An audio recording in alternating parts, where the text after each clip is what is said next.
সুপ্রিয় দর্শক, আসসালামু আলাইকুম। এই সামনের জুন মাসে নাকি আওয়ামী লীগ নাশকতা করবে সারা দেশে। আসলে আসল নাশকতাগুলো কারা করতেছে?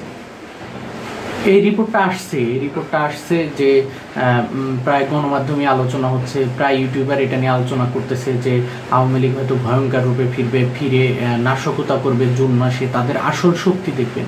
ভাই, দেশে যে আসল নাশকতা হচ্ছে এটা কি কারো চোখে পড়ে না? এই যে ফ্যাসিস্ট ব্যাসিস্ট বইলা যে চিল্লায় মানুষ, এই যে ফ্যাসিস্ট বইলা এই সমন্বয়করা, এনসির নেতাগুলা, তারপরে আপনার ডক্টর ইউনূস সরকারের যারা উপদেষ্টা আছেন, মোটামুটি আওয়ামী লীগ বিরোধী যারা আছেন তারাই বলে যে ফ্যাসিস্ট, রক্ত চোষা। এরা কিন্তু নানান রকম সম্বোধন কইরা বলেন যে আওয়ামী লীগ নাশকতা করবে। ভাই, নাশকতা অলরেডি দেশে হইতেছে। এই যে নির্বাচন ছাড়া একটা সরকার আছে, এতদিন ধরে নির্বাচন ছাড়া সরকার আছে, এটা কি নাশকতার মনে হয় না? দেশের মানুষ যে অস্বস্তিতে আছে, এটা কি নাশকতা মনে হয় না? দেশের নতুন কোনো প্রকল্প নাই, দেশের নতুন কোনো কাজ নাই, দেশের নতুন করে কোনো এগিয়ে যাচ্ছে না, দেশ স্থিতিশীল অবস্থায় আছে। এটা কি নাশকতা না? নাশকতার পর্যায়ে পড়ে না? একটা দেশ কি পিছিয়ে যাওয়ার জন্য চিন্তা ভাবনা করেই? বর্তমান সরকার যে কাজগুলো করতেছে এগুলো তো পিছিয়ে যাওয়ার লক্ষণ। আর তার সাথে আছে পশ্চিমারা, তারা সাপোর্ট দিতেছে। সাপোর্ট তো দিবেই, আপনার যদি স্বার্থ এক জায়গায় থাকে আপনাকে অবশ্যই সাপোর্ট দিবে। ভাই, এই দুনিয়াটা হচ্ছে স্বার্থের উপর। আপনার যদি স্বার্থ না থাকে তাহলে কেউ আপনাকে সমর্থন দিবে না। আমেরিকারা চাচ্ছে যে বাংলাদেশে একটা করিডোর দিক, বাংলাদেশের সেন্ট মার্টিনে তারা একটা আপনার ঘাঁটি তৈরি করুক, সেখান থেকে ভারত পাকিস্তানকে, চীনকে একটু নিয়ন্ত্রণ করুক, একটু শায়েস্তা করুক, এটাই চায়। এটা তো এখন ক্লিয়ার। শেখ হাসিনা যেই কথাগুলো বলতো যে আমি হয়তো সেন্ট মার্টিন দিয়ে দিলে তারা হয়তো আমাকে যুগের পর যুগ ক্ষমতায় রাখবে, সেগুলাই তো হচ্ছে। সেন্ট মার্টিনে কি এখন সাধারণ মানুষ যাইতে পারতেছে?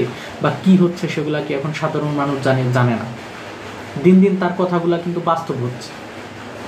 এবং আমাদের দেশে যেসব নেতারা বা যেসব মনে করেন কিছু সাধু ছিল, তারা বলতো যে আওয়ামী লীগ শুধু দুর্নীতি করে, এই করে, এত টাকার সেই দুর্নীতিগুলো তো এখন প্রমাণিত হচ্ছে না। প্রমাণিত হচ্ছে যে কোন এনসিবির দলের কোন নেতা কত টাকা দুর্নীতি করতেছে, ঘুষ বাণিজ্য করতেছে, কোথায় কি নিয়ন্ত্রণ করতেছে, সেগুলো তো আমাদের সামনে আসতেছে। এবং এই সংবাদ মাধ্যম কর্মীরা পর্যন্ত ছাঁটাই হচ্ছে এবং তাদের নামে খুনের মামলা হচ্ছে। এরকম সংস্কৃতি আমরা এর আগে কখনো দেখি নাই, যেটা এখন দেখতেছি। এবং ইউনূস সরকারকে অনেকেই বলতেছেন যে নরম, এর মতো সরল সোজা মানুষই হয় না।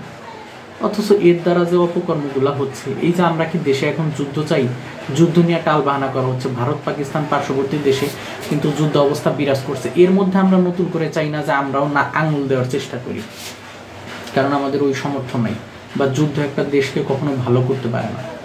তাই এইসব আমরা চাই না। একটা গণতান্ত্রিক সরকার চাই, গণতান্ত্রিক নির্বাচন হোক, এটাই সবসময় চাওয়া। আর এই যে আওয়ামী লীগ যে নাশকতার কথা বলেন, আওয়ামী লীগের নেতাকর্মীদের তো ভাই জেলে বইরা রাখছেন। এরা নতুন করে কি করবে? এরা বাইরে চলে গেছে। দেশের ভিতরেই যারা আছে এরাই ষড়যন্ত্র করতেছে। আপনারাই নাশকতা করবেন, আপনারাই নাটক করবেন। নাটক তো আওয়ামী লীগের থেকেই শিখছেন। আল্লাহ হাফেজ।